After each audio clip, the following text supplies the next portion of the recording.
sambil nonton film film panas mungkin ya bareng istri, boleh nggak Kak? Biar kita cepet katanya ya panasnya, Masya Allah.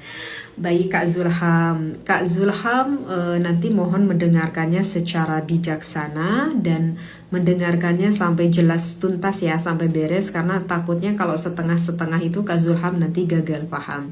Dan di sini pun Kakak Zulham Teteh berbicara dari segi hukumnya ya, tidak bicara dari misalkan dari segi psikologisnya, tidak ya, dari segi hukumnya saja.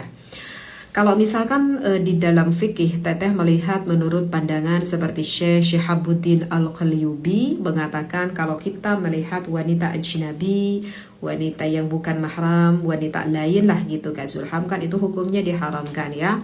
Jika kita ketika melihat wanita tersebut ada rasa syahwat seperti itu. Nah, menurut beliau juga itu kalau misalkan kita melihat di suatu bayangan ya, kalau melihat suatu bayangan misalkan seperti pantulan air atau pantulan cermin, menurut ulama ini itu hukumnya tidak diharamkan, meskipun bahkan ketika melihat pantulan tersebut itu menimbulkan ada rasa syahwat. Begitu Kak Zulham. Nah, berarti seperti kita melihat tontonan-tontonan seperti ini, kan mungkin kita lihatnya di layar ya, misalkan salah satu contohnya di handphone lah gitu Kakak Zulhim. Ini dikiaskan, ibaratkan seperti pantulan cermin tersebut. Nah, menurut Syekh Syihabuddin ini hukumnya tidak diharamkan meskipun mendatangkan rasa syahwat. Tapi kan kita nggak bisa cukup menerima begitu saja ya Kakak Zulham, karena ada juga pendapat ulama yang lain. Misalkan seperti Syekh Ali Sibro Malisi mengatakan bahwa keharaman ini bukan hanya ketika bertemu saja dengan ajnabi yang lain, termasuk ketika kita melihat kepada benda jamadat atau benda mati. Jadi kalau misalkan kita melihat di handphone, menurut Imam Syibro Malisi itu handphone kan benda mati ya Kakak Zulham. Nah, menurut Imam Syibro Malisi itu sama saja, hukumnya diharamkan. Apalagi ketika kita melihat film tersebut itu kan sangat tampak terlihat sekali auratnya, aurat seluruhnya, bahkan sampai aurat yang benar-benar sangat fatal gitu ya. Bukan ketika kita melihat kayak perempuan lain yang masih tertutup gitu ya, tapi kan ini adegan yang memang benar-benar terbuka aurat semuanya. Jadi kalau menurut Imam Syibro Malisi sih ya diharamkan seperti itu. Nah, kalau misalkan Kakak dengan alasan biar cepat panas, kan ada Kak dengan cara yang lebih lain, dengan cara yang lebih maslahat. Misalkan kita lebih diperlama di foreplaynya, bahkan ini yang diajarkan, yang disunnahkan oleh baginda Nabi Muhammad SAW. Pemanasan itu bahasanya juga pemanasan, foreplay atau mula'abah, yaitu dibutuhkan agar apa? Agar semakin panas. Jadi Kakak Zulham, saran dari Teteh ya kenapa tidak foreplay lebih lama biar lebih panas. Biasanya wanita itu membutuhkan waktu sekitar 15 menit loh Kak Zulham. Dan ini Kakak Zulham, Teteh belum berbicara dampak dari segi psikologisnya ya. Kalau kita sholat tidak pakai celana, gimana hukumnya? Asyah Gandri ya. Teteh cari-cari referensinya, Teteh ketemukan ada di dalam kitab Kasyifatus Saja. Kebetulan ini di depan Teteh ada kitabnya juga. Kita baca aja ya referensinya Gandri karena agak ketalar sama Teteh. Jadi di dalam kitab ini dibahasakan wa yusannu ayyal bisa ahsana siyabihi wa yuhafidhu ma'adzalika ala ma yatajammalu bihi adatan walau aksara min isnaini wa yatasaru walu. Ya, jadi yang artinya kurang lebih kita itu disunnahkan menggunakan pakaian yang baik, menggunakan pakaian yang rapih ketika kita sholat. Menurut kebiasaan kita pakaian yang terbaik itu yang bagaimana, meskipun pakaian itu min isnaini, meskipun pakaian itu jadi ada 2 lapis, misalkan kita pakai celana dan gamis misalkan seperti itu, dan kemudian nah wayatasarwalu, kita harus menggunakan celana dalam. Kenapa? Karena begini, Ruwiya an Malik bin Atahiyah anan Nabiya sallallahu alaihi wasallam, ini diriwayatkan dari Malik bin Atahiyah bahwa baginda Nabi Muhammad sallallahu alaihi wasallam, innal arda tastaghfiru lil musalli bis sarawil.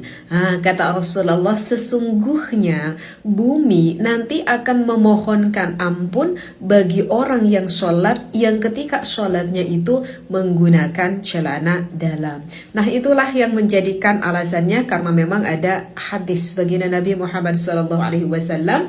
Dan kalau kita sholat tidak menggunakan celana dalam, berarti itu Kak Andri hukumnya dimakruhkan. Dan ini biasanya kebanyakan para perempuan. Susah katanya ya cari istri yang pengertian, melayani aja suruh cepat-cepat selesai.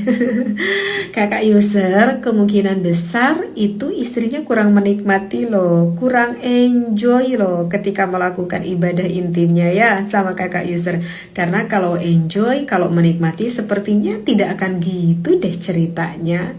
Dan belum tentu ya kakak user, istri Anda itu tidak pengertian kepada Anda. Ini sebetulnya sih yang berkeluh kesah gitu ya. Seorang suami tuh banyak banget gitu ya kalau berseliweran di VT teteh kenapa istriku tuh sering males diajak, nolak terus. Di sini teteh bukan artinya suatu pembelaan kepada istri Anda, dan di sini pun teteh tidak akan berbicara akan hukum istri Anda di dalam penolakan tersebut. Hanya sedikit saling mengingatkan saja bahwa di dalam rumah tangga isinya 90% itu adalah ngobrol. Ya, betul sekali, ngobrol. Sehingga wahai para suami, wahai para istri, di dalam hal hubungan intim pun harus ada komunikasi. Tidak perlu malu dan tidak perlu ragu, ngobrol. Oke, kalau ada yang merasa kurang, ngobrol. Harusnya Anda, Kak User, sebagai seorang suami berbijaksana. Tanyakan kepada istri Anda, kenapa istriku kok pengennya cepet-cepet, kurang nikmat ya? Kenapa kok kalau mau diajak males-males? Ada apa? Dan nanti kita sebagai seorang suami, kita mencari solusinya bareng-bareng. Bisa aja kan kenapa istri kita malas? Ya mungkin karena kelelahan fisik, karena kelelahan mental. Kalau memang benar itu terjadi, solusinya bagaimana teteh? Solusinya harusnya sang suami itu peka untuk meringankan beban sang istrinya. Atau bisa saja dikarenakan sering keterjadian percekcokan, akhirnya emosional, renggang antara suami dan juga istri. Akhirnya ya istrinya malas. Solusinya bagaimana? Ya dekatkan kembali dong rasa emosionalnya. Dan penyebab ini pun sering sekali banyak yang terjadi sedangkan suami tidak paham. Karena pengaruh hormonalitas. Misalkan istri Anda menggunakan KB, KB-nya tidak cocok. Atau misalkan istri Anda lagi menyusui, atau istri Anda yang sudah mulai mendekati kepada masa menopause sehingga berpengaruh terhadap gairah hormonalitasnya.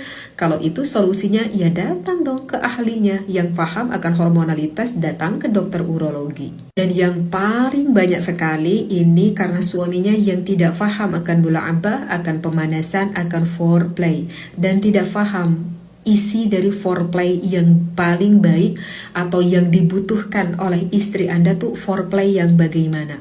Jadi kebanyakan kalau para suami ketika mau melakukan ibadah itu geresak gerusuk, pengennya cepat buru-buru. Sedangkan foreplay saja oleh baginda Rasulullah SAW ini hukumnya disunnahkan, terutama hal ini sangat dibutuhkan sekali oleh istri Anda. Kebanyakan ini suami juga gak paham masalah foreplay yang dibutuhkan istri Anda tuh pakai apa tuh yang bagaimana. Jadi begitu Kak User, belum tentu istri Anda itu tidak pengertian. Boleh saja yang tidak pengertian tuh adalah Anda sendiri sebagai seorang suami. Ya.